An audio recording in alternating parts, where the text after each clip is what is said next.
Halo Sobat Bisnis, peluncuran bursa karbon menjadi batu loncatan penting dalam strategi penanganan perubahan iklim di tanah air. Potensi perdagangan yang dimiliki oleh bursa karbon ini dapat menjadi insentif bagi dunia usaha untuk menghadirkan ekonomi yang lebih hijau lagi. Sayang, dalam 2 pekan usai peluncuran bursa karbon masih sepi peminat. Apakah bursa karbon ini dapat benar-benar mampu menjadi alternatif dalam pengurangan emisi di tanah air? Apa saja pekerjaan rumah yang perlu dibereskan agar korporasi berminat untuk berkontribusi dalam bursa karbon? Kita akan membahasnya dalam Fokus Bisnis.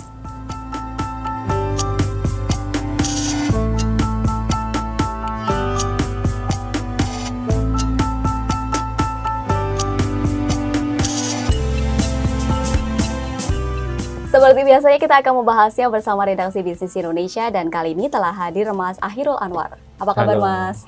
Baik, Mari. Mas, bursa karbon telah diluncurkan dan ada juga banyak pertanyaan dari publik sebenarnya perbedaan dari bursa karbon dengan bursa pasar saham biasa itu seperti apa dan bagaimana kemudian tujuan dari dihadirkannya bursa karbon di Indonesia? Ya, bursa karbon sudah di-launching tanggal 26 September oleh Presiden Joko Widodo. Ini kita perlu apresiasi karena itu semangatnya untuk sebagai instrumen pengurangan emisi karbon 2060 ya. Itu bagian dari industri keuangan bahwa bursa karbon itu sebagai wadah untuk transaksi jual beli kredit karbon. Nah, apakah bedanya dengan bursa saham? Ini sama-sama sebagai pasar, tapi produk yang dijual ada beda. Kalau bursa karbon tentunya yang dijual kredit karbon dan bursa saham tentunya saham dari emiten-emiten yang sudah terdaftar. Kurang lebih seperti itu. Oke. Dan kemarin kalau kita melihat peluncuran banyak kemudian penyebutnya adalah pembeli dan juga penjualnya. Betul. Gitu kan. Nah, tapi seiring berjalannya waktu masih sepi peminat gitu kan. Betul. Bagaimana nih Mas target-target kemudian dari bursa karbon ini siapa saja dan bagaimana perjalanan ke depannya? Ya, kalau dilihat transaksi hari pertama itu kan mencapai 29 sekian, 1 kalau nggak salah ya, 29 miliar. Itu sebenarnya angka yang cukup bagus dibandingkan beberapa negara lain ya untuk di pembukaan. Tapi setelah hampir 2 minggu ya, itu memang sepi dan masih segitu-segitu aja. Ada penambahan beberapa hari yang lalu cuman sekian, kurang dari 1 juta rupiah. Dan itu sebenarnya memang transaksi di bursa karbon ini berdasarkan keterangan Bursa Efek Indonesia sih bukan tujuan utamanya. Memang dalam jangka panjang itu akan punya tujuan untuk biar liquid.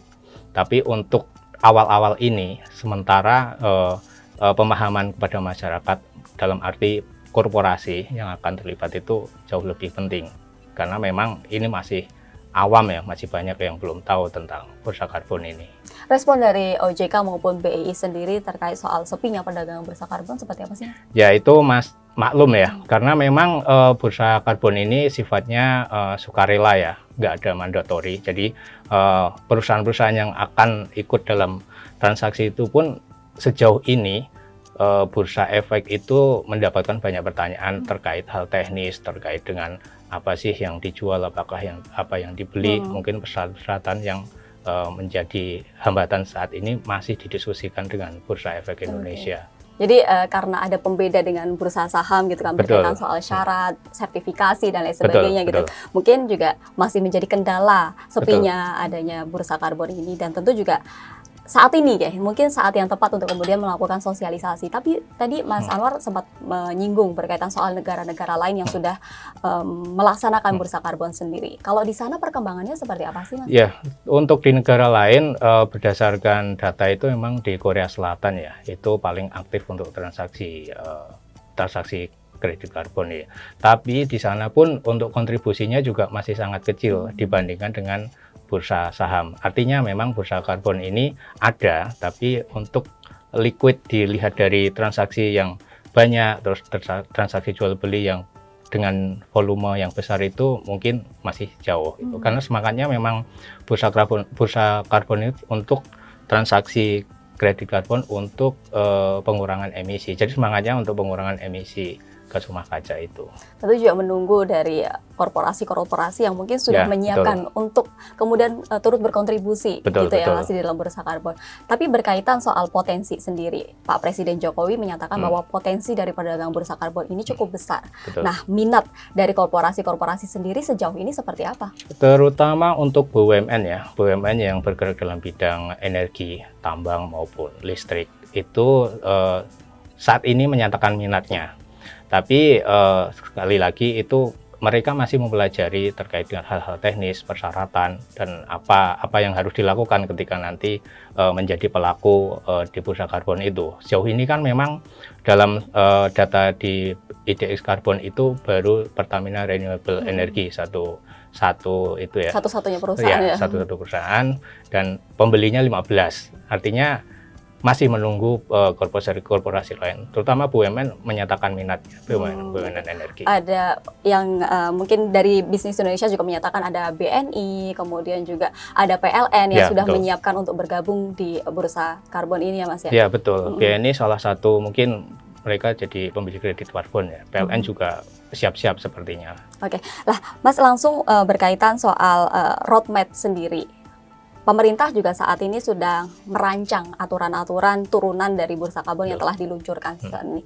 Poin-poin penting yang kemudian harus dirangkum dalam roadmap ke depannya itu seperti apa, Mas? Ya, memang bursa karbon itu kan memang aturan-aturan mungkin terkait dengan pengikutnya ya, terkait pajak karbon segala macam.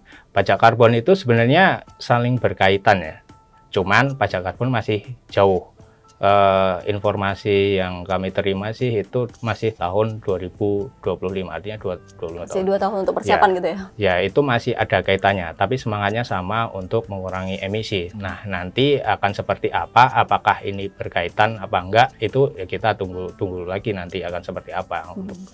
Tapi kalau korporasi sendiri memilih untuk kemudian menunggu adanya implementasi dari pajak karbon karena nanti akan bisa memilih nih mau pakai bursa karbon atau pajak karbon, ini seperti apa temuan dari bisnis Indonesia? Ya memang itu dilema ya, karena terkait harga. Misalnya sekarang 1 ton CO2 ekuivalen itu 69.000. Nah, nanti pajak karbonnya seperti apa?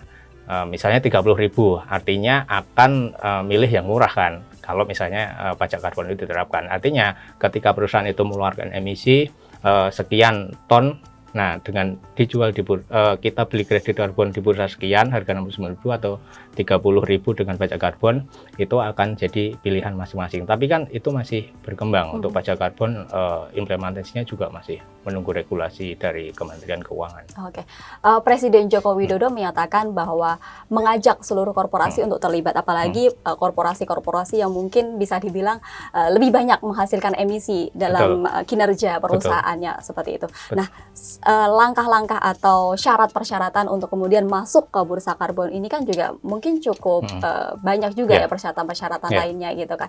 Nah, ini seperti apa Mas? Apakah juga dikeluhkan juga bagi para perusahaan yang ingin bergabung ke bursa karbon tersebut? Ya, salah satu misalnya untuk jadi pembeli ya, itu yang jelas lebih luas, bisa korporasi atau perusahaan apapun, yang penting berbadan hukum.